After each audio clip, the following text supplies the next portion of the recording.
Yo, what is going on, y'all? Welcome into Cardinalytics, an Arizona Cardinals podcast hosted by fans for the fans here on October 31st, 2024. Happy Halloween to any of those who celebrate here on the Cardinalytics podcast. We are also celebrating with the Cardinals' second straight victory, this time going down to South Beach, handling business in Miami. Chad Ryland, another walk-off game-winning kick for the Arizona Cardinals. That's 2 weeks in a row. Shout out to Chad, but a lot to discuss, both offense and defense. Here, joined here with my guys, Jake, Shaw. How you boys feeling today? So they're feeling Feeling good. great, man. Yep. Another dub. Feeling really good. Oh, On a just stack sharing, 'em. yeah, just sharing off the pod. Like as we all know, when your team wins, you just feel like you can just walk around a little bit differently. Everything's a little bit more joyful. You're going to work a little bit more happier. So it feels good for us as fans to just enjoy a couple of wins from the Cardinals and not ending the season with 4 wins, but halfway through the season with 4 wins now. So hopefully, like Shaw said, we can continue to stack these up and continue on with our trajectory upward as we're now told. I mean, it was put out there. I know a couple people shared it. We shared that we have the fourth easiest schedule remaining in the season. So hopefully, as Shaw, as I mentioned, this is time to stack these wins and hopefully make a nice little playoff push. We'll talk about our midseason evaluation halfway through, or basically the halfway point through 8 games this season, with 9 more left. See what we can do, see what we can be as a football team. But got to recap, obviously, what happened down in South Beach. So, uh, I mean, that was quite a game. I can't lie. I'm gonna sit here, start this. It was hard to keep the faith in that one. My two co-hosts here, they always kept the faith, so shout out to them. But just how we know this team to be and how we know things can shake out. It was just hard to keep the faith in that game, especially seeing how defensively it felt like we could not get off the field on third and long. I think that was the biggest thing. We'll talk about defense on a side note, but luckily for us in that second half, our offense, which we've been hoping to do all season, carried the day, carried the mantle, put the team on their backs, and literally all core pieces and or star players of the Arizona Cardinals did their job and made plays in that game on Sunday, and it led to a victory in South Beach versus a Miami team who got their quarterback back. A lot of people picked Miami strictly off the fact that Tua was coming back in that game, and the Arizona Cardinals still went down there, handled business, and got themselves a dub. So let's talk about the offense. Fellas, kick that off for us. I obviously have to start with the quarterback position, as we always do usually. Kyler Murray, what a game. First 300-yard passing game in over since 2022, I believe, since the 2022 Yeah. Vikings game. So shout out to bro. He had an amazing second half. The passes from the pocket, exquisite, precise, on point. His connection with Trey, his connection with Marvin looked exquisite throughout the entirety of the second half. And it's just good to see that our bullying of Drew Petzing makes the offense go somehow, some way. Who knows how that happens? So, what do you all think of Kyler Murray's performance? Probably his best performance to date in a very long time. I thought he played amazing. I thought he looked still, like I said, I thought he looked very well Yeah. playing from the pocket. I thought he didn't shy away from contact, which you saw throughout most of that game. And I think for the first time in a long time, you can see that he trusted his offensive line to protect him a little bit more. So, what do you guys think of his performance and just overall his game on Sunday? Yeah, I can jump in real quick. Yes, sir. You know what I'm gonna say. Like, I guess maybe you won't. All right. I'll say this. Obviously, we've all been super critical of Drew. I will say, like, scheme wise, we didn't do a ton different, but Kyler clearly looked a lot different. And I think what I noticed was that he really was kind of like setting his feet more, taking his time, like not getting off his reads too quickly. I feel like he heard the noise. He definitely tuned into our podcast last week and heard us talking about how he doesn't throw for like over 200 yards like at all. So that was great to see, man. Like to see the 300 plus was just so nice. But honestly, for me, like it makes me even more optimistic because we know that he can make phenomenal plays with his legs. Like he has two 40-plus yard rushing touchdowns on the year as a quarterback, and like countless other scrambles where, dude, he just makes guys look silly. Like he looks like 2021 Kyler, in my opinion. My bad, throat's really dry. Looks like 2021 Kyler, where he's doing stuff behind the line of scrimmage and he's just making guys look silly. Like, dude, the play where Ramsey was coming off the edge, like a bat out of hell, and Kyler was just looking straight down the field. Dude, he didn't even see him. He literally just like knew he was there and just kind of like sidestepped. Ramsey like made him look silly, and then I know he like made a completion after that. I forget which one exactly. I think that was the touchdown pass. No, it couldn't have been. No. Oh, to Wilson. To Michael Wilson. Yeah. That's right. It was. Dude, so something like that is like, you want to talk about Kyler Murray potentially being a top 5 quarterback in the league this year. Like, those are the plays where it's like, this is like what we're referring to, because it's not like that's like a random play where he like got lucky. It's like he's doing that over and over. And like I said, what makes me so optimistic is he's proven that he can hit the home run ball via his legs. He needs to, like, another example was the third down to close the game. Dude, he literally rolls right and gets through a massive pile of guys on both teams. Dude, even Dan Orlovsky tweeted out like his 3 favorite plays from Kyler, and that was one of them. He's like, and he froze the video. He's like, Kyler needs to get like 12 yards from this exact point, and you see this crowd that's here. Like, no one would believe you from this freeze frame that he ends up 3 yards past the line to gain. Dude, so he just proved like, all right, like, you're going to stuff the box and JC's not going to do anything, then I'm just going to absolutely tear up the #1 statistical pass defense in the NFL.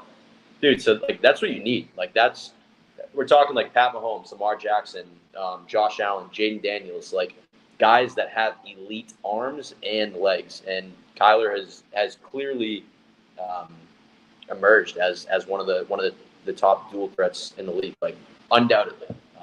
Yeah. So one other thing that I wanted to mention real quick was Chad Ryland, Special Teams Player of the Month. 3 game-winning field goals in the last 4 games.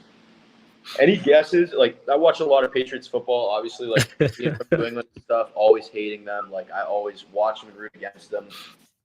Chad Ryland, any guesses on what he was the Patriots starting kicker last year. They drafted him in the 4th round, known to have like a huge leg. Any guesses on his field goal percentage last year? 45%. That's crazy, bro. No, he wasn't quite that. Shitty. 64%, bro. 64. Okay. Which, dude, for a starting kicker drafted in the 4th round, 64% is absolutely tragic. He was god awful. This year he's posting an 88.9. He's 8 of 9, and the one that he missed was the blocked field goal. So, dude, the 57-yarder that he hit, what was it, right after coming out of the half, like, something like that, dude. That ball was that was good from like 70 yards, right? Like, top of the goalpost, kind of like sliding right. But, dude, like, he's proven himself, and that's going to be a huge weapon. I'm a little bit nervous for our boy Matt Prater, because he might have just lost his job. So. Yeah. Where are these the Dan Orlovsky plays that he highlighted, his 3 favorite plays, or are these This is some random dude 3 plays, but these are like some of the 3 best plays that quote unquote he's seen from Kyler Murray in his career. So you can keep talking. I just wanted to float him in there while we talked about him. No, yeah, just looking at it, like, you just watch Kyler in the pocket, never getting set, like, or never getting stagnant, just constantly moving around. You can see he's going from read to read. He's finding the open man, and he's delivering just dimes. The touchdown pass to Marv was a crazy throw, because, like, you can see here, like, that safety, whoever was coming on, I think it was Michael Wilson coming across the field, like, he was holding him the whole way, knowing, like, he knew he had Marv off the line of scrimmage. He's like, I know I got Marv coming on. Dude, that play right there, I think, was one of the most impressive plays of Kyler's career. Getting absolutely blown up, dude. And we've known him in the past to be a little soft in the pocket. Dude, he gets absolutely blown up and just puts a ball where only the receiver can make a play. Like, that's crazy. Yeah. That's such a great play. The thing that I wanted to highlight too, just from like watching this game, Corey, I know there was a play earlier in the game. We talked about how, like, sometimes Kyler's a little bit too, like, east-west, especially like when he's behind the line of scrimmage. And I think it was one play where he went east-west, and then he tried to chuck it up as a pass as the last second, but it ended up like being a legal man down the field or something like that. I know play talking about. Yeah. And, like, I mean, we get on him for doing that sometimes, but when it comes down to it, like, when we need a play, I feel like that's when Kyler puts his body on the line, because he's a little dude, but he's very strategic and he's very smart when it comes to when he needs to stand in the pocket and take a hit like he did on the third down to Marv. I think he did the same thing. Obviously, I think it was fourth down against the Niners, but he made a similar pass against the Niners where he stood in there and took a hit. And then on the third down that we needed him to get to basically ice the game with the field goal, you know, he decides to go pre-ACL Kyler, hit a dude with a move, and cut between 3 defenders for the first down. And it's like, that's when he puts his body on the line. He's very strategic when it comes to that. I feel like this game, though, from him was the first game that we saw in the second half. He put it all together. And I guess not just him, but Drew Petzing also put it together in terms of the play calling and the situational play calling. Not necessarily always dialing up the right play, but at the right time, dialing up the correct play. And I just feel like a lot of people have this stigma about Kyler. And as I'm watching these highlights, like a lot of people have this stigma about Kyler that he's a backyard football or a backyard quarterback. And like you always see him making crazy plays with his legs, extending the play, like making this like crazy pass out the pocket or run. And this year he's really been making majority of his plays from the pocket. And I feel like that's been the perfect thing that's been the best thing that can happen to him this year in his career, is that he's playing from within the pocket. He's trusting his offensive line. He's going through his reads. And we finally saw him bring it together in the second half. And I mean, I could tell from just watching the game, like third quarter, like he was locked in, like he was down in. Like I felt like, you know, he got the ball, like everything was clicking. Like I felt like we were going to go down and score every time. He was going to do what we needed him to do to win the game. So I felt like this was one of his best performances of the year. He did have a good performance against the Rams, but this game to me mattered a little bit more. And I mean, and he did it on the road too. So like, props to him, bro. Like, yeah, he balled out, bro. As you mentioned with that touchdown pass, the coverage is, I don't know how he dissected the coverage mid play, because it's actually a pretty weird coverage. Like the dude that's on Michael's start drops off and like kind of like it's like a match into his it's a weird match though, because the safety ends up taking him mid play, that's typically in match, like, I mean, you know that, but typically in match, like the safety would automatically start on him, and it would cross around. But it almost felt like it was just like a weird, like when he gets a certain depth, then you'll take him, but then Ramsey stayed with his man all the way, so it was like man everywhere he goes on that side. So like, it was just a weird look. But like we mentioned on the touchdown pass itself, like the ability to make two guys go with a player like Michael Wilson and leave Ramsey one-on-one. So it had to be, that was clearly the matchup, or that was clearly what they wanted to do in terms of the Dolphins defense. But just the touch on the throw, knowing Jalen Ramsey's going to get greedy, try to undercut it so you keep it at a certain level. And obviously the catch on the backside by Marv is perfect. But just all three of these plays right here. And then even that 2nd and 15, I think, in the final drive when we were milking them away across the middle. Yeah, the ball across middle. I think that's the one that Orlovsky highlighted, which I'll bring that up as well right here. But just the overall, just the choices of throws and the way he was throwing the football in this game, like absolutely remarkable. I don't want to hear you talk, but just the way he was, you know, like I said, precise with the ball, the decision making was proper, I should say, and just his choices when it came to doing stuff, it was one of the best games I've seen Kyle play, and obviously the season. But overall, with this offense and under Jonathan Gannon, this is one of the best performances I've seen under him.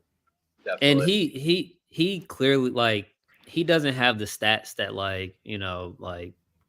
some of these other quarterbacks have, where they're throwing for almost, like Baker's throwing for almost 20 touchdown passes and like 2,000 yards and stuff. Like, he's not putting up the stats, but from a ball security standpoint, from a execution standpoint, he's doing everything that we're asking him to do. And he's literally probably put the ball in harm's way maybe like 5 or 6 times this year. A couple of his picks, one of his picks was because James Conner just couldn't hold on to the ball. And then another pick was, the Nick Bosa crazy play that he made. Instead of rushing the passer, he drops, or he goes out to the side and picks it all. Like, Kyler has been putting the ball where it needs to be in terms of like not in harm's way. You know, he's been making such good decisions this year, and it's not going to show from from a statistical standpoint, but Mm-hmm. he's been really good this year. He's But been locked in for sure. the thing is, where it does end up showing, as a lot of people have shown on the things, he's third in QBR. So you're not hurting your Yeah. football team. And then you look at the skill or the talent. I should say that other teams of the top 5, I think quarterbacks in the QBR ratings have. Like I think it's Joe Burrow. I think it's Lamar up there. I forgot who else was up there and stuff like that. But those teams have offensive talent. In terms of the Cardinals, we internally know they have offensive talent, but you listen to ESPN or you listen to any, national media broadcast that's talked about it so far, especially after this one, it's like you lose to the Cardinals, question mark. So like clearly they don't respect what we have, but we've been building what we created. And so like to go out there and have these type of performances midway through the season, you're top 3 in QBR, like, and again, it's an analytical stat. It's not a number stat. You can't put physical numbers on it. But at the same time, like the analytics back up that he's playing the quarterback position at a positive rate. And if that is what we're going to have from him, along with plays as we just watched at the end where he's sitting there and he's making a defender miss, as Shaw mentioned, for on third down to literally seal the game and not allow them to have the ball back. Those are winning football plays. So when you match good analytical or when you match good quarterback play with making the winning plays as we know he can make time and time again, that's what makes a quarterback, one of those top guys. And that's all we've been trying to sell people is that Kyler has never lost his ability to be a top guy. He just got hurt and the rosters have been dog shit since they come in. Like that's all what it come down to. Like you put and he's also never had an OC. He's also never had an OC. Exactly. Like he's had a head coach, but like Cliff, but like he's never had an OC. Like so that's like to me, how it always was is that he was never brought up in an NFL system. He said, Cliff Kingsbury said, okay, this is what we do good in college. Let's just bring it over to the NFL and we'll try to tweak it a little bit. As you can see with the Commanders, Cliff Kingsbury has now taken a ton of stuff that he's learned from the NFL and brought it into that offense versus having what we've had, throughout our 4 years. And that was just the offense that he knew about and when he was already, adapted into the NFL. So just overall his maturity this season, I think it was on full.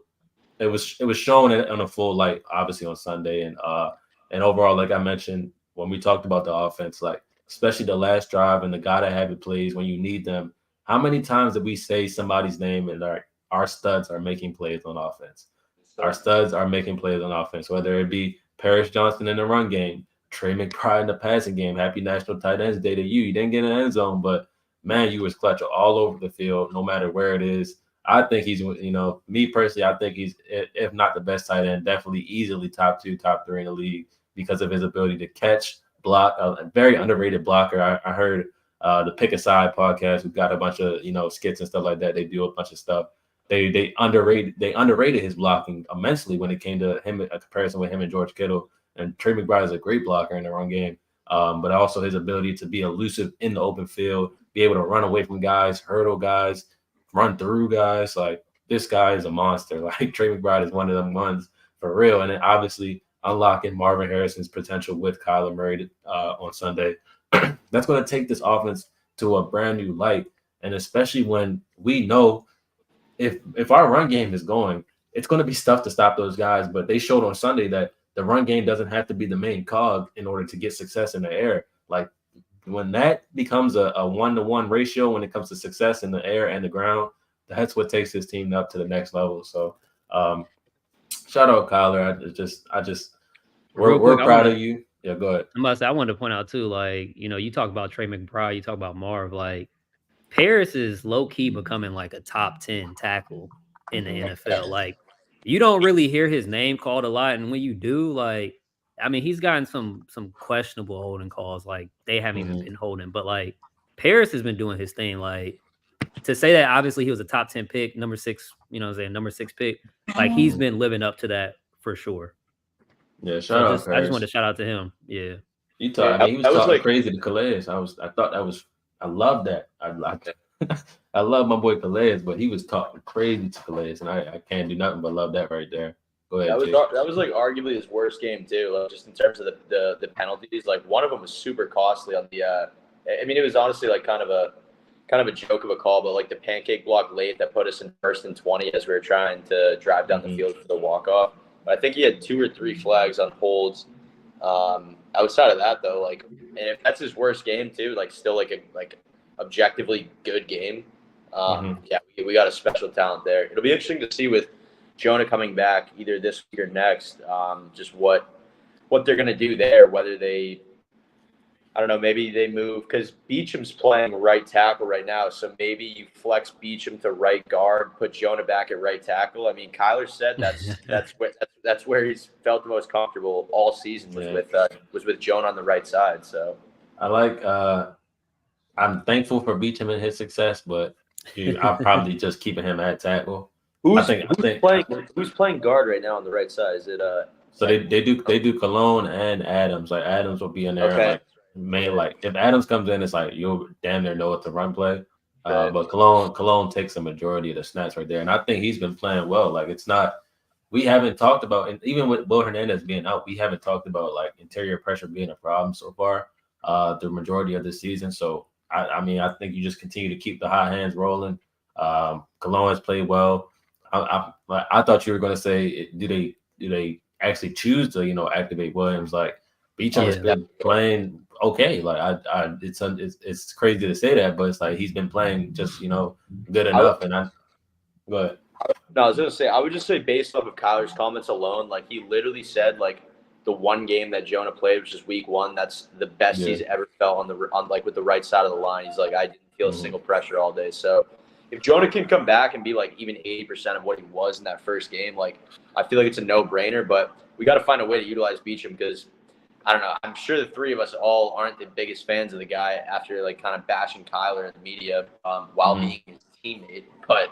And it's funny now too because now he tries to like buddy. Yeah, I was say he be changing his ways now. He changed his tone crazy now. I'm honestly, dude, I'm not gonna lie. Like, while that may be true, like even if there was truth to it, I've just never been a fan of like selling out a teammate. I don't think JG's about it. I don't think the culture is about that. But he's been playing great. Can't knock him in that regard. So yeah, we'll see what happens. But dude, starting to get healthy at the right time. I don't know if we'll ever see Paris Johnson play a snap, but yeah, we're trending in the right direction. At least he was activated. A couple DNPs this week, so they apparently like I don't know. Arizona Sports Radio thinks that obviously they activated him because if they didn't activate him this week, he would be out for the season. But they don't think he's like even close to being back. Like could be another like 2-3 games, which is pretty brutal. But Jonah. No, Paris. No, he talking about Darius. Darius. How do you say? Oh yeah, that's kind of crazy. Yeah.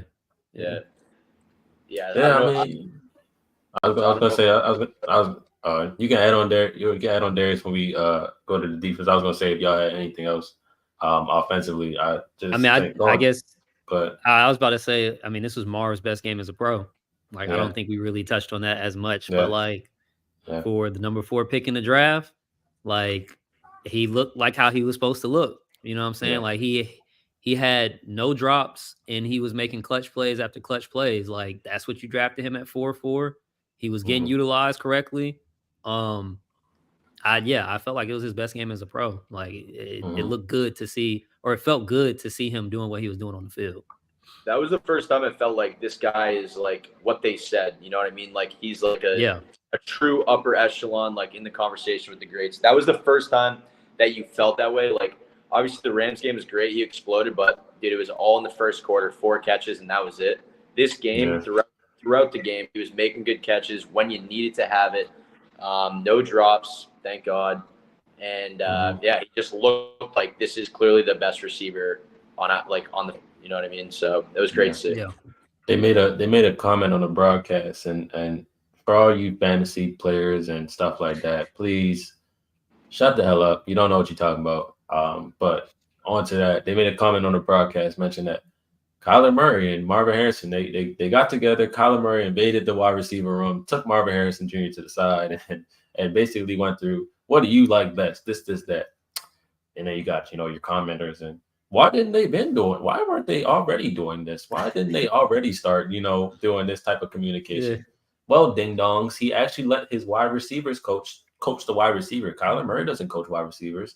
he plays quarterback. So he let the wide receiver coach teach the wide receiver what they're doing. So now we're 7, 8 games into the season. He says, okay, what they're teaching you isn't right. So now I come in and not interject and I talk to you and we figure out what's going on. So that's why they just did it, ding dongs. But overall, like, I think that's a huge step on top of Kyler in terms of his maturity, because he would have probably had a lot of that if you flash back into those first 4 years of his season with the regime that he had. He probably had a lot of that of DeAndre Hopkins coming to college saying, "This is what I like to do. This is what I want to do. Da da da. This that." Now it's okay. Kyler Murray's the veteran. Marvin Harrison Jr. is the rookie. I'm as a veteran going to take myself and place myself into the situation and now say, what do you like doing best? That works best for you. He probably told Kyler, bro, I like to get inside. I like to make dudes up on a route, and I like to get inside. I like to take them up on a crosser, deceptively use my length, because I'm not a super fast guy, but I do take long strides to get away from players, as we saw in the Jalen Ramsey touchdown that he literally just took. He didn't run past him. He didn't blaze past him. He just was striding longer than Jalen Ramsey could stride. And then you saw a bunch of those on the crossers, in breakers, routes like that. We've got to see more, in breakers into quick outs, kind of like the routes that he ran against Kenny Moore in the one-on-ones. But routes like those, those stuff, those are the Marvin Harrison Jr. routes. Like, and now as we know, with offensive evaluation, you can tell, okay, the one thing that we know for sure that we would love to add to this offense is a Jameson Williams type of take the top off the defense type of player, because then that only opens up things for everybody else. You would think that maybe a player like Xavier Weaver, if we're talking about a team right now, could do something like that, but he's just not ready yet. So overall, like, clearly that would be the next addition to this football team, is having a guy that can take the top off the defense to open up lanes in the intermediate route, for your pass catchers more and more. So, but yeah, shout out to Marv. Definitely, like, Marv, he stepped up huge. It seems to be weird how he kind of has these like family genetic game, or what should I say? Marvin Harrison Sr. won a Super Bowl in that stadium, so now Marvin Harrison Jr. has his best game in that stadium. Just stuff like that. Like Marvin, like he's coming into his own, obviously. So it's good to see that. He had a game like that, 6 catches, 111 yards, I believe, and the score. Mm-hmm. So if you're coming up clutch, and then the diving catch at the end of the game that was just crisp work. And again, it reminds all Cardinals fans of Larry Fitzgerald and the type of plays that he made, coming down with footballs and making clutch plays for his football team. So you give me more of that. You give me give me more of that, along with your positive attitude and just the overall nature of this offense, to know that they feel like they're never out of a game. That's a good feeling to see overall. And it brings you back that cardiac cards type of feeling that this football team can have. So y'all have anything else for the offense before we switch over to this defense? We probably won't spend too long on it. But Nah, I think I'm straight with the offense. Mm-hmm. Yeah, so like you said, switching over to the defense, it definitely wasn't their best day. We still need a pass rusher. We still need somebody on the defensive line to make impact. I saw something from PFF Arizona Cardinals page talking about Dante Stills. Dante Stills, leading the league or having the most sacks from an interior defensive lineman. That's great and all. It don't seem like it. It does not seem like there's a single person getting pressure. I think they counted the time when he batted the ball out of the hands of Tua as a sack, but is that really a sack, or are you just batting the ball away? So, but shout out to him. I'm not coming to hate on him, but overall defensively, the only thing I can critique, the only thing I want to critique, as a bunch of people have mentioned it, like the third down defensive play calling choices. That, I don't know if that's just you don't have a pass rusher, so you just do whatever. But we got to make some better decisions, Nick Ross, on third down play calls. Like, if it's third and long, tell people to play to the sticks. They're only running routes to the sticks. Like, at the end of the day, you're already in too high. I doubt that Miami is going to run a play that's a deep crosser or a deep route to try to get somebody open. Like, so there shouldn't be a need for your underneath players to play so far off of the line of scrimmage. Like, challenge receivers. Make them earn 10 yards. I'm watching the multiple teams. They play to the sticks, they rally, and they tackle. That's a big thing. I know Dana, she's not in here, but she mentions that as well, tackling with this football team. We have to be smart and accurate when it comes to tackling. Oh my God, Garrett Wilson just made a crazy catch. Bro, you seen that? I don't think he caught it though, but that was crazy. Yeah, I don't think he got his feet down. It's just no. But back to what I was saying, like, just you need to the third down play calling defense has to improve. Like, I need better results than what I'm getting from Nick Rallis because I love him. I think he's a great mind, and I think they definitely need more talent before I can fully judge him. But what I've been given from what I can judge you about, like the play calling on third down has to be better, bro. Like that's really what it comes down to for me. Shout out to the DBs, I guess. Buda Baker was flying around as he always does, giving all heart, all effort. Just trying to put things together. Again, I think this defense, obviously, we got the last stop that was needed on that third down in the fourth quarter. You got a few stops here and there. Obviously, we know the formula is to get 2, 3, 4 stops and maybe a turnover a game, and that can give you a chance if your offense is not flowing through 4 quarters as it wasn't. It was only really flowing for a good half this game, but you get 3 to 4 stops in a game, and a turnover as we saw with Tua batted the ball out, got us a safety. Plays like that, if it's like a few plays, are the reasons that we're winning football games. Like the punch outs from James Conner last week, that's the reason that we won a football game last week, and the recovery from Michael Wilson. That turnover that Tua had, that's a reason that you won a football game. So obviously everything comes into focus when it comes to that. But this defense just 2 to 3 stops a game, a turnover, and then we're good. As we always mention, play rabbit more. I don't know how you're going to get them on the field. The safeties are starting to improve a little bit more, but so I don't know how you're going to get them on the field, but you got to play him more. Shout out Garrett Williams, still sticky in coverage, and then shout out Starlin Thomas and Max Melton. Like, put your young guys out there and let them do their thing. Scared. They're not scared at all. Yeah, Max Melton I think Max Melton had a pass breakup last week. He gave up. They attacked him a lot. Like, that's expected. Yeah. He's a rookie. Like, that's probably the game plan. But at the same time, like you said, he never wavered. He was never scared, and he didn't give up a touchdown. So it's like it's a good day on the books overall. So shout out defense. I can't. And I was about to say, I think the science when it comes to the defense is just like we don't have the pass rushers, and it's like how you mentioned, like you don't want to give up or third and long, like you want to just play to the sticks, but like sometimes you'll press up on them and it's like you'll give up a deep completion, like how we gave up a deep pass to Tyreek Hill. But you brought it up in that like everybody that we play against is not going to be Tyreek Hill. It's like we shouldn't choose to be aggressive against like him and Jalen Waddle. And like we're probably next week we're going up against DJ Moore is all right, but like he's not Tyreek Hill off the line of scrimmage. Keenan Allen too, like he's not them.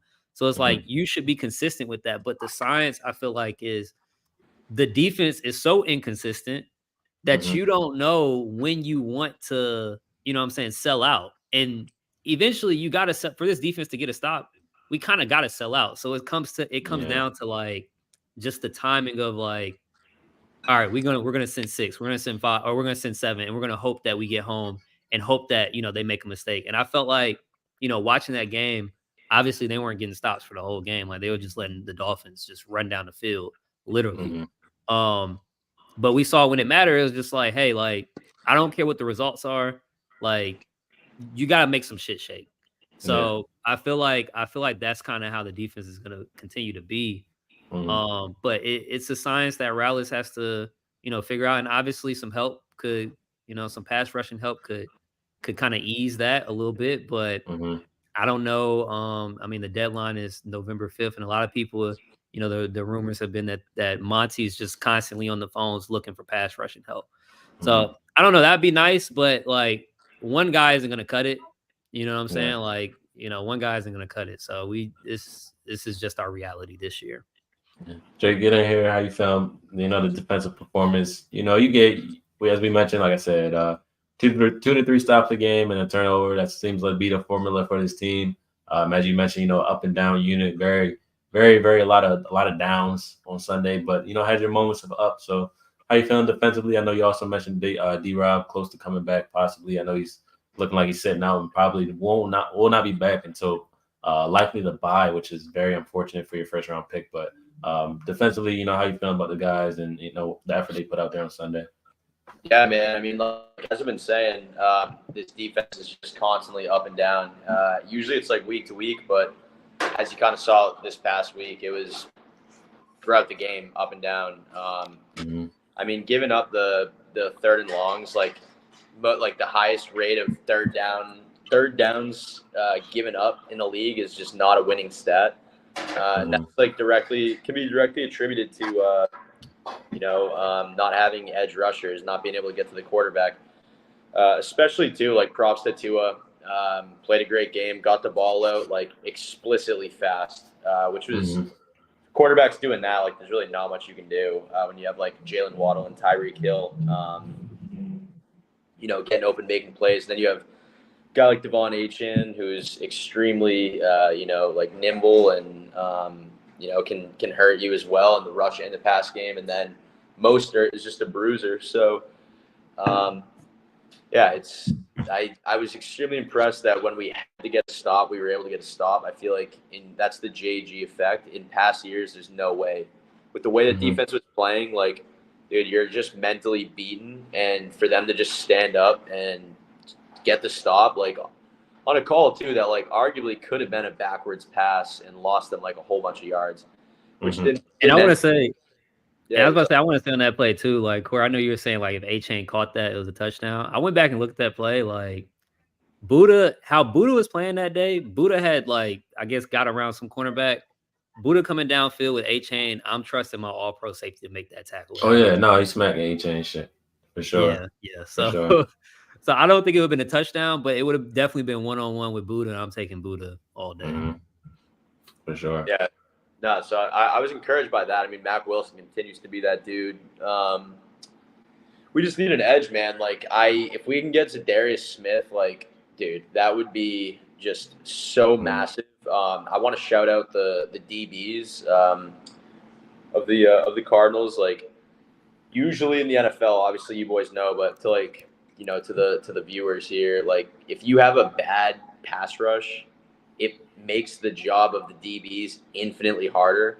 And I would say, like, I think the three of us would agree, correct me if I'm wrong, but I would say the DBs have played, like, very solid this year. I'm not going to say they've been, like, very good, but I think they've been more than serviceable. And doing that with, like, the worst pass rush in the league goes to show that, like, dude, some of these young corners that we've clearly hit on, right? Like, Star Thomas, and then obviously Garrett Williams is like clearly the number one cornerback on the team.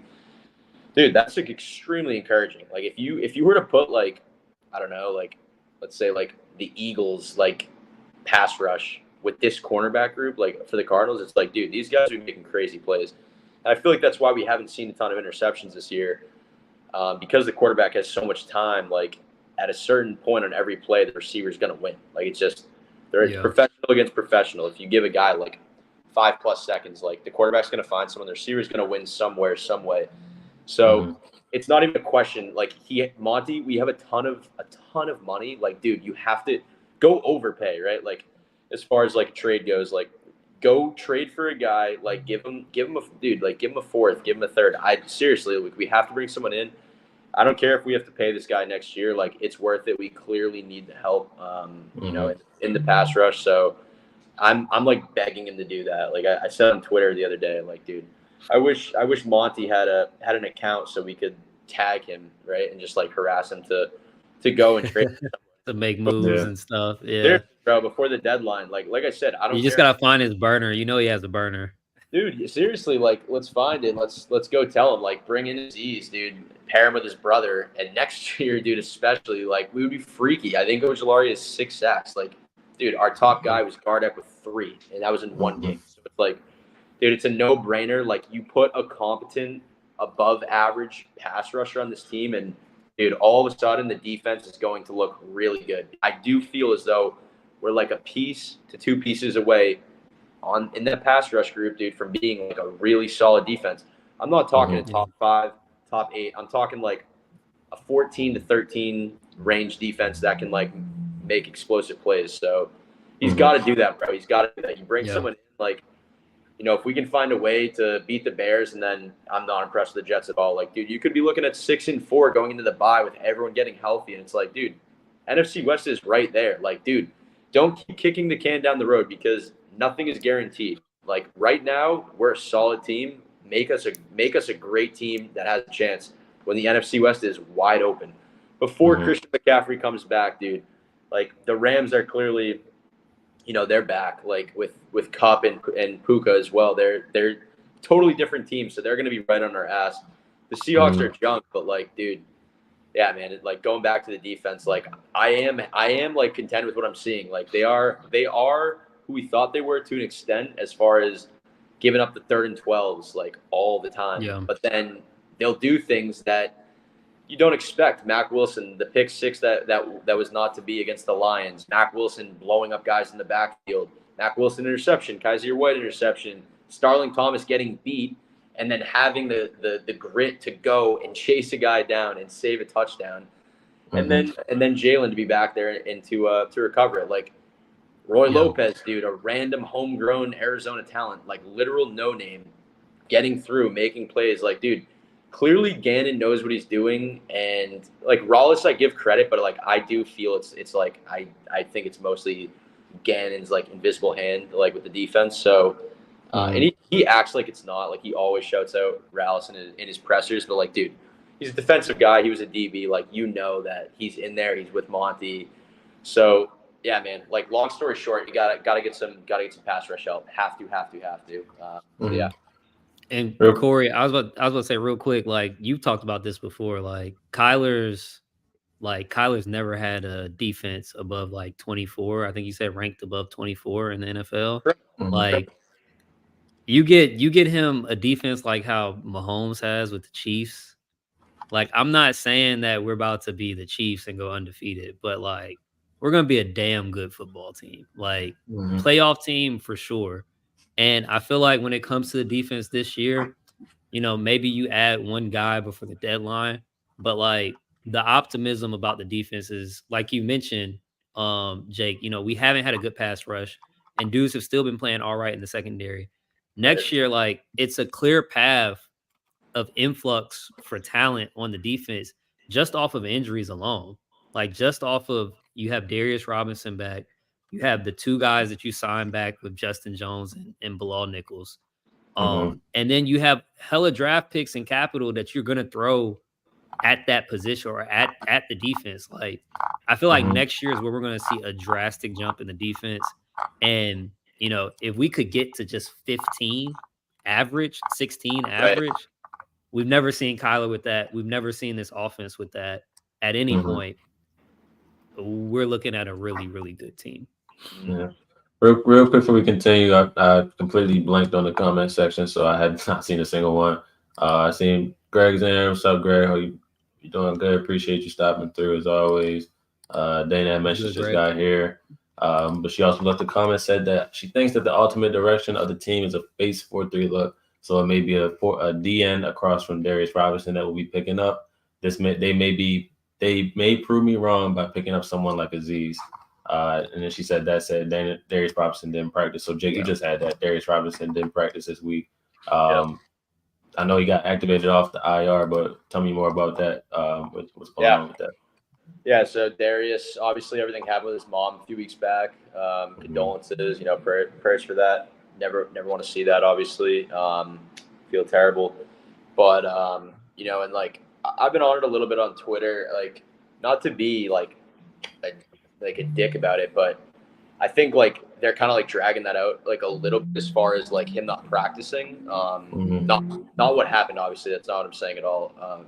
Feel gut-wrenched for him and his family. But to look at it from like an analysis point of view, like he clearly has this injury that's not going away.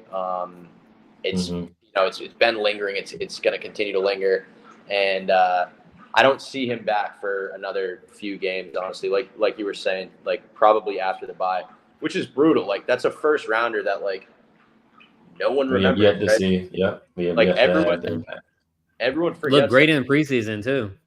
Dude, great in preseason. Like he was like wreaking havoc, which you get a guy like that on the, being able to rush the passer, it opens up everyone else. So pretty brutal there, like just stunting his growth. Like we're already at the point where it's like Next year he's going to be like almost like a red shirt freshman type. You know what I mean? So hopefully we can get him in like as soon as possible. But I don't want to count on him like being a rookie with no experience. Like even when he does come back, Monty has to go bring someone in. The deadline approaching, like we all know he loves his picks. Like it's hilarious. Like all the AZ Sports radio guys out here, like just rag on it. Not rag on him, but they're like, oh, you know, Monty, like he's not gonna be willing to give up more than like a fifth, which is honestly bullshit. Like, dude, go make the team better. I think he's a great GM, but like you got to be willing to like let go of like a fourth rounder or third rounder if it means bringing in a guy that has 5+ sacks, you know, through 8 games. So yeah. Yeah. I personally like. I was going to ask y'all, do you think that a move is made by the time the deadline comes around? Just looking at the 2025 NFL free agents and who could be had. I was thinking that you possibly, you know, you could even look to make 2 moves with again, the Dolphins may lose on Sunday to the Bills in Buffalo. Like, do you try to go get Calais Campbell to be a plug in the middle? And then obviously you go and try to add. I mean, I'm looking at the 2025 edges. The Broncos have 2 guys. I know what's the name? K1 says day one shouted them out. I think it was Jonathan Cooper who could possibly be on the move. I mean, either any of that. Like, is there a move that could? And obviously, there's moves that could be made. But do we think that Monty actually drops the nuts and just says, you know, I'm just going to go for it and I'm just going to trust my team to do what they do. I'm not going to hold on to picks. I'm going to sacrifice, you know, a pick to make this team better today. Like, do you think that's going to happen for this football team? Dude, I personally don't feel like Monty's going to get rid of a premium pick. Like maybe a 6th rounder, but like honestly, I feel like a 5th might even be too rich for him. No, I mean, yeah, we've seen Monty likes to hoard picks, and granted, we needed them to develop the team, but I don't think he's going to be super aggressive super aggressive and like giving up a premium pick or like a early day 3 pick for pass rushing help. Dude, he has to. Like it's to the point where like you need to do something. Like you can't just keep relying on picks. And honestly, too, Corey, to your point, I would love to bring Calais in. Obviously, he's older, but he's clearly still a massive force. Especially too, man. Like as far as like batting balls down, like dude, that's been his signature forever. Being like, I mean, you lost. Yeah, I believe he's on a 1-year deal with Miami, and on top of that, you've lost 2 guys on that defensive line to season-ending injuries, and then who knows what's up with Darius Robinson if it is, you know, whatever the case may be. If he can come back, he will come back.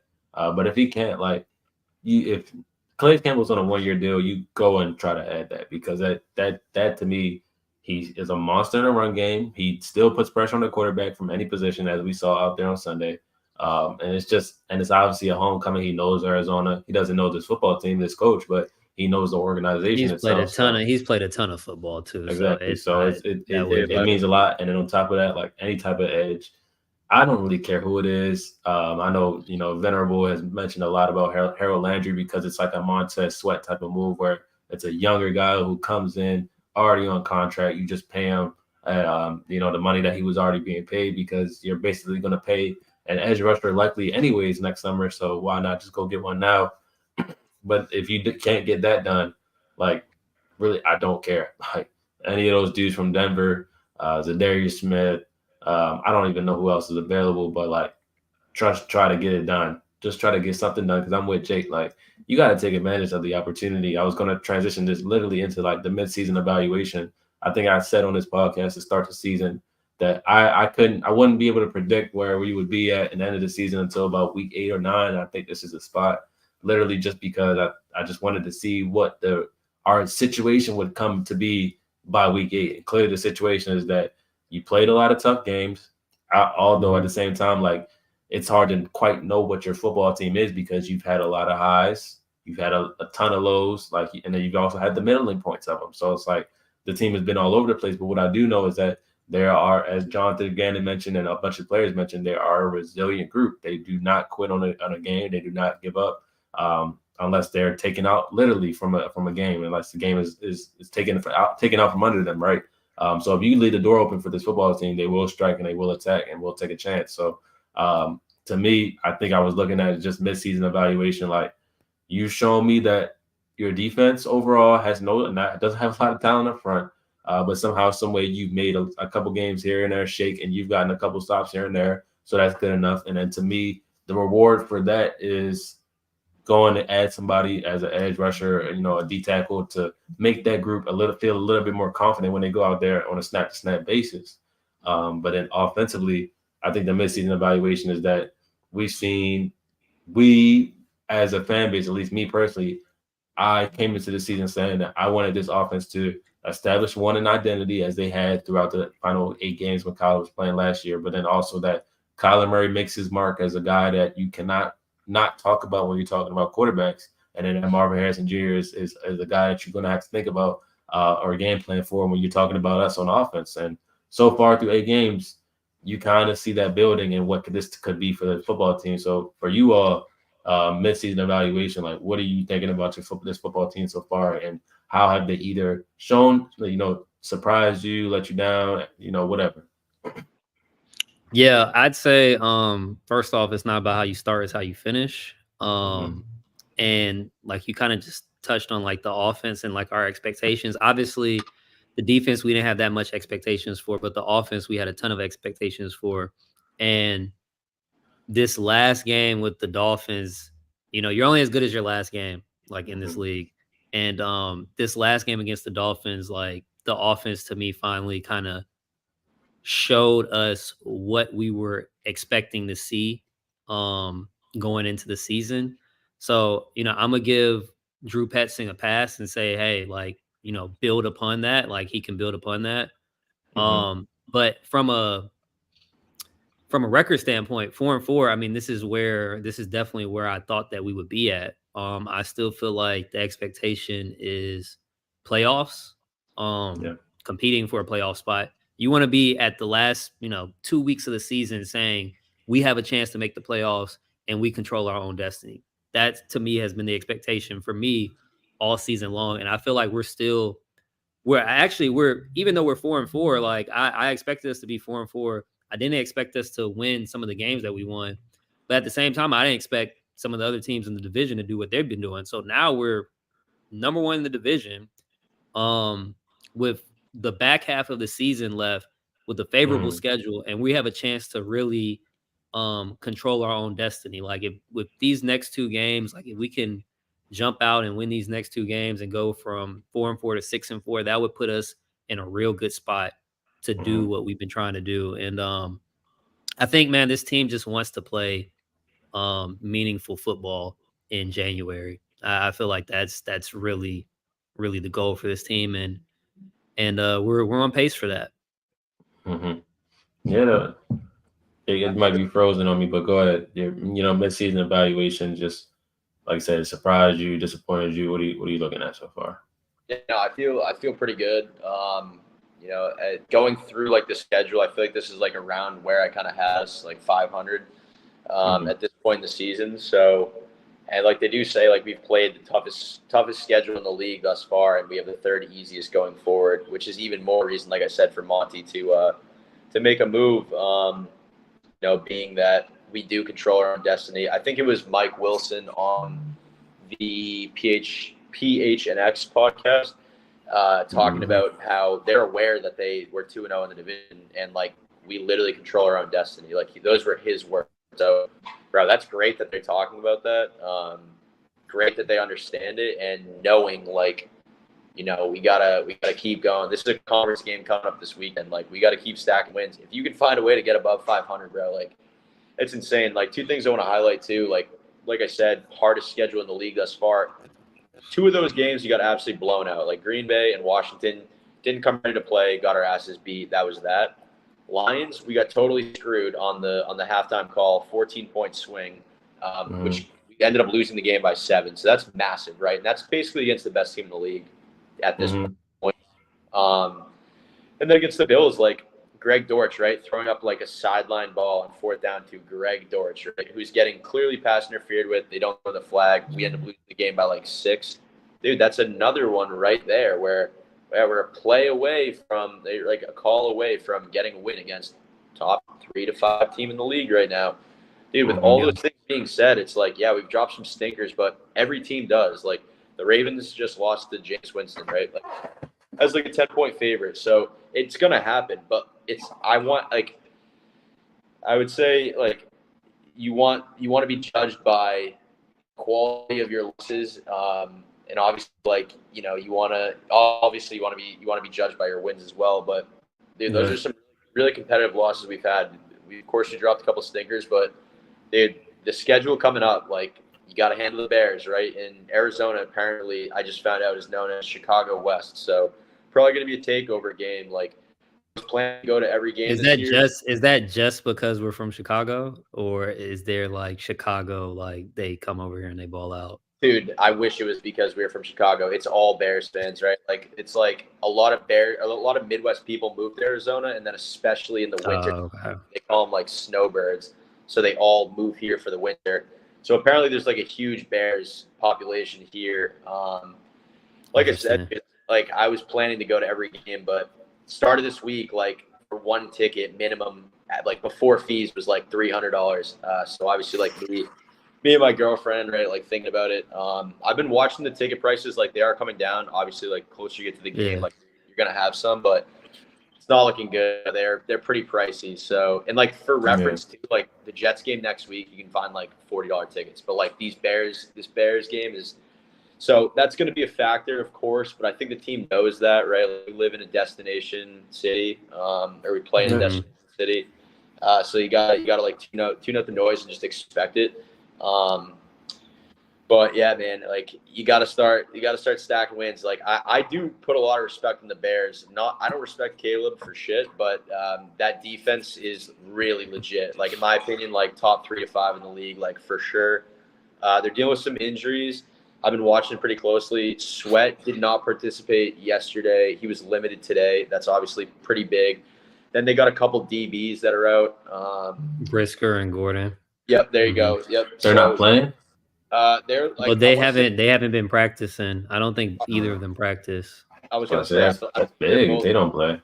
Both DMPs today, so it could be like trending towards another Kyler passing game, which I'm fine with that. You know, if it comes to that, but dude, that offense is so bad. Like we got to find a way to expose them and put Caleb under pressure, because you know he loves to take those like 20 plus yard sacks, trying to like pretend he's Kyler Murray, you know, behind the line of scrimmage. So, yeah, man, it's a huge game. I wanted to ask, too, how you guys feel about that kind of, like, you know, game coming up.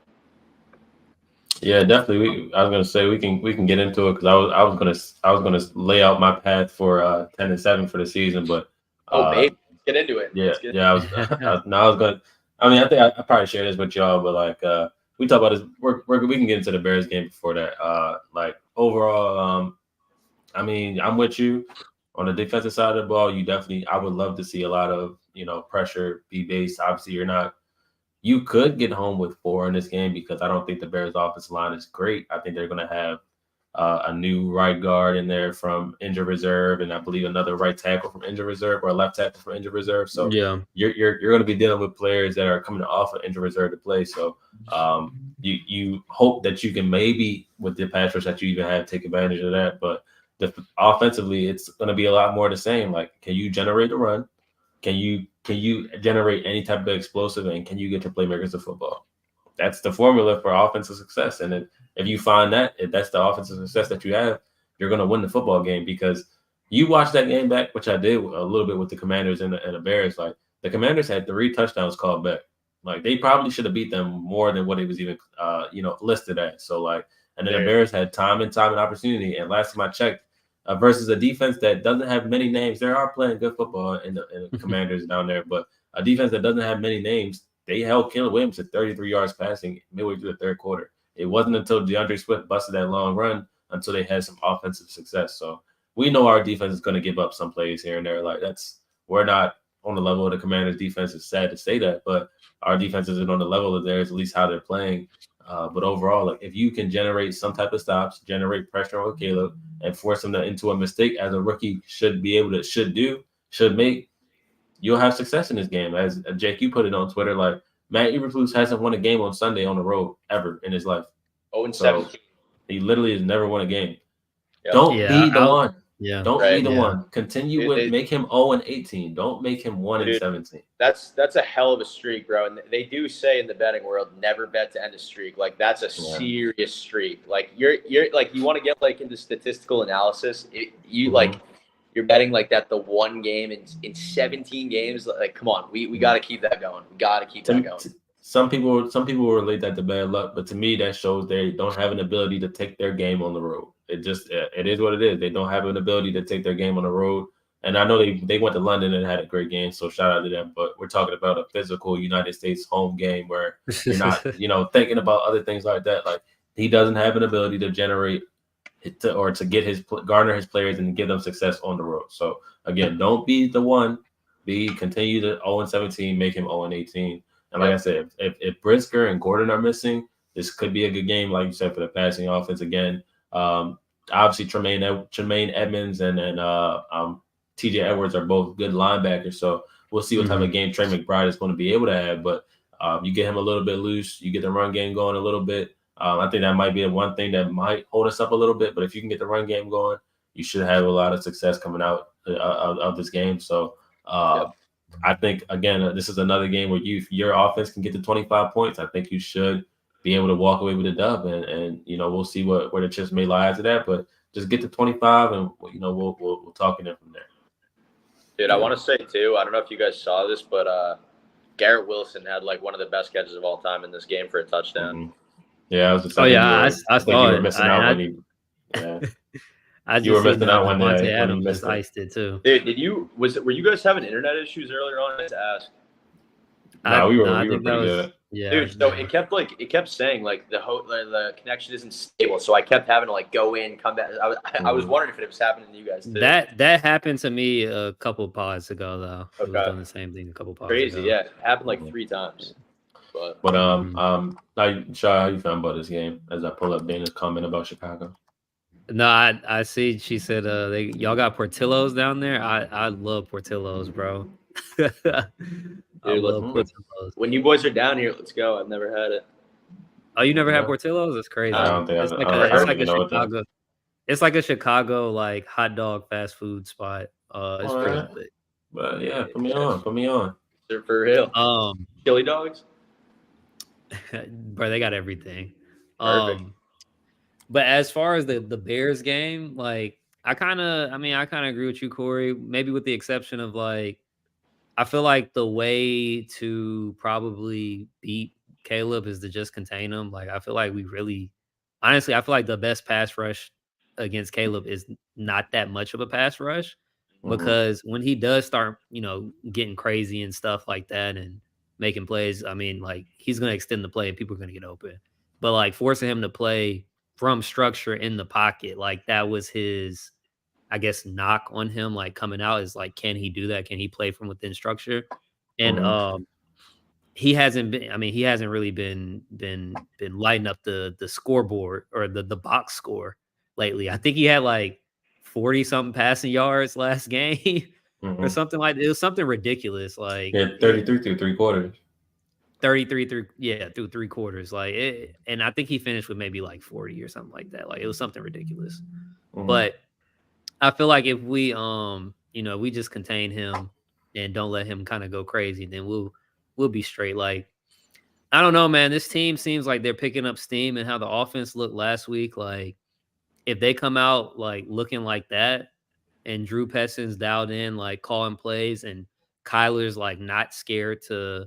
I don't want to say not scared, but like he's comfortable going through his reads and not tucking the ball and dumping it down as quick. Man, I feel so confident about this team when I see him play, bro. When I see him play like that, so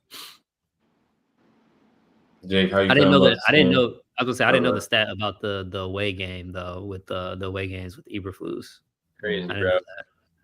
Dude, I'm feeling good. I'm confident that Monty's going to bring someone in to help the defense. I don't think he's going to bring in Campbell, unfortunately. just given like the age. Mm-hmm. You know, I'm not confident in that happening, which sucks because I would love to see him retire a Cardinal. He's obviously still a premier player at the position.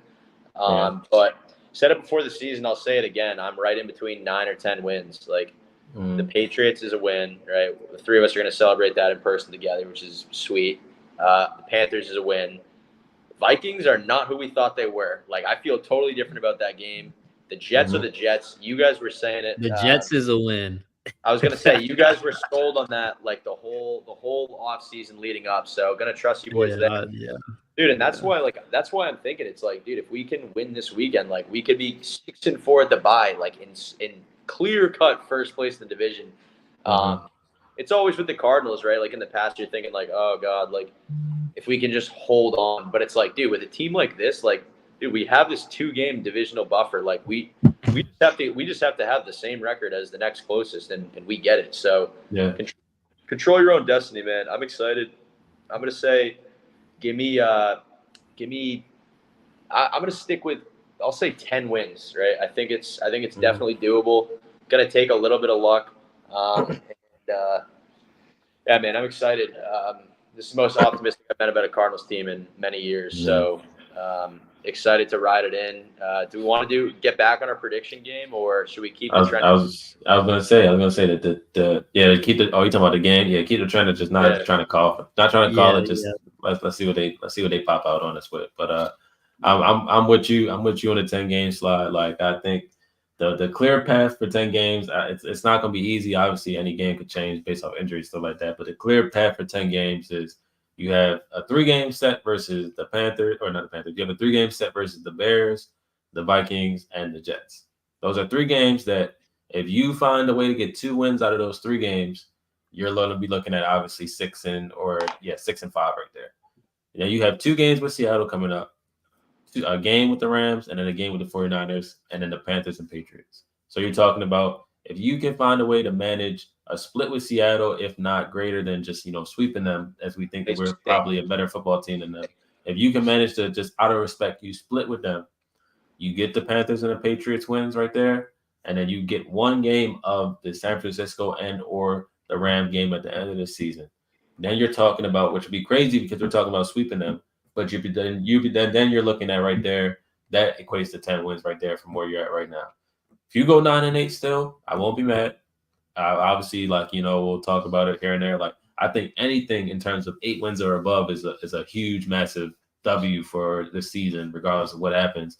But where you're at right now, I think, and where you're at right now, with how you're playing and how you've handled the toughest part of your schedule, I think 10-7 is an acceptable thing that we can expect from this football team because of the way Kyler Murray is playing, because of the way that they're starting to click with each other, and because of the way that they just seem to find ways to win. When it's football teams that just find ways to win, you cannot doubt them. You can't just make them. You just can't make it seem like they can't, have a higher expectation. Because you talk to a bunch of 49ers, or I talk to a bunch of 49ers and Rams fans, and they're just like, oh well, we'll get away with this, or oh well, we'll be the NFC West division champions, and you all are winning the division. We'll go to the playoffs. We'll find a way. It's like, last time I checked, everybody got the same record right now. Last time I checked, you had to line up the game. The last time I checked, you look at the 49ers, they have yet to play the Packers. They have yet to play the Lions. They have yet to play the Bills. They have to play all 3 of these teams, plus the rest of the division games as well. Like, they can't just sit there and say they're going to, hit a switch. We're the football team that has a schedule in this division to hit the switch, to make it, to expand our chances. So, overall, I think 10-7 is a solid spot that you think that this team can be in, and I think if you get to 10-7, you let the chips fall where they may. But if you look at it, you get to 10-7 with the way I'm saying that certain things are shaking out. You have 4 wins in the division. I think 4-2 is more than enough to win the division at 10-7, unless somebody has a better record than you. So, which I don't think probably will happen because again, none of those teams that we play outside of the Seahawks have played the Bills yet.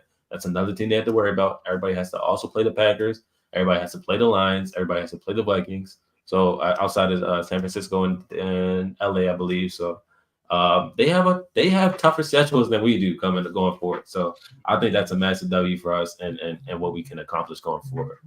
Absolutely. I might be. I know I'm getting ahead of myself here when I'm about to say, but like, wouldn't it be nice if we're sitting at 10-6, going to the Niners game, and we've already clinched the division. We can't move up or down in the standings. Kyler, you don't have to play. Just sit this one out because we That going would to be the crazy. Dude, That would be a lot. I we don't gonna be want that. hosting the game. Only reason I don't want that to happen is because I feel like the way he's turning up right now, like he has a legitimate shot to be MVP. I really do believe that. I think he's like sixth in the odds right now on DraftKings or fifth.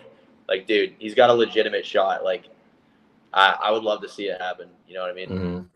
Yeah. And the crazy thing is they don't even talk about him. Like last year, like I literally watched Lamar Jackson be. He was a good player. Like, don't get me wrong, Lamar Jackson was a great player, and he also beat really good teams in that season. So shout out to him. But like nobody's considering Jared Goff as their MVP, even though he's laying out the same trajectory as how Lamar Jackson won his MVP last year. So it's like I I think college should be in a conversation as we always talked about, but that comes with obviously winning, and it comes with putting out numbers and having those flash plays. So as we saw in Miami, they have a potential to have flash plays on this offense. They just got to keep them coming, keep them consistent, and this defense has to stay somewhat, above water, above their head. So as much as they can throughout the game, you can stay above water, not give up too many big explosive plays, which they don't. It's right there for the taking, right there. Yeah. So, all right. I mean, like you said, we're not going to give a prediction because we do not want to ruin the bad karma. We're going to keep this train rolling. Hopefully, Chicago West is bullshit. We're going to take that back over. We're going to leave a bunch of fans crying and sad. I would love to see, Arizona Cardinals get that victory. It'll be weird because, as we know, it'll be loud, I guess, when we're on offense and quiet when we're on defense. But, we'll still make the best of our due. Jake, if you are able to get to the game, be loud, be proud. All the Cardinals fans that are always going to be there, be loud, do what you can, antagonize, troll as much as you can. And Sean, I like your idea. I like your idea of keep trying to make him play from the pocket because we get shit as Cardinals fans from Kyler Murray saying he can't play from the pocket, as we know he's developed himself to do so. Let's see if Caleb Williams can do what Kyler Murray can do. And I'm surprised the NFL isn't pumping this game up more. I mean, you have a number 1 versus number 1 overall pick, but nobody cares about the Cardinals until we have to literally win a game where we're beating somebody by 30, and we still won't get respect at that point. So, it is what it is. I'd rather them not talk about us and not give us our respect, and we just continue to make plays. We just continue to get dubs and sneakily, work our way up. Because as of this point, I mentioned it about the Packers last year. Obviously, we're not their football team. We're not in their situation, but this was the same type of trajectory they had. They were 2-4. I think they were 2-4 at one point in their season as well. And they also kind of had a down point in the middle season. And then they had a big win versus the Chiefs. Then they had a couple more wins stacked up. And next thing you know, they're 9-8 and they're in the playoffs. The Cardinals have the same opportunity to make that 10-7 for them, but win a division and get to the playoffs as well. So winning the division, don't take it lightly. Monty, please make a move. I think that's really what it comes down to. So. Y'all anything else before we head up out of here today? As our opponents in 2 weeks are now about to get a win, so we'll be seeing them off of 10 days rest after a victorious day. So that'll be interesting. I was gonna say last thing. We're keeping the non-score predictions going. That's been giving good vibes. Kyler needs to keep up with the vlogs after the dubs. That's been giving good vibes too. Yeah, where this one at? I'm waiting for the nice little South Beach, Miami. Yeah, but I'm not seeing one. I guess I can't get too mad at it. People were saying that he only posts when we win. I mean, but I enjoy it. We all enjoy the vibes here and there when it comes to the blog. So keep those up, Kyler. Loving the backscene look, behind the stage look, I should say. Go ahead, Jake. Low key, I feel like you guys haven't been giving predictions, but I feel like each week I have been giving my prediction.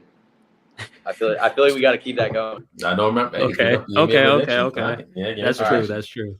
Just to keep everything going. So, all right. So I'll say, I think defense steps up big. I think we get 3+ sacks. I think Kyler throws for 250 plus, 3 touchdowns. As I said last week with Miami, I said it was going to be a higher scoring. I think this game is we're gonna put up a similar number. I think the Bears are gonna be a bit lower. Give me Cardinals over the Bears, 24-14. Not gonna say the number I was thinking, but I was close there. I was close.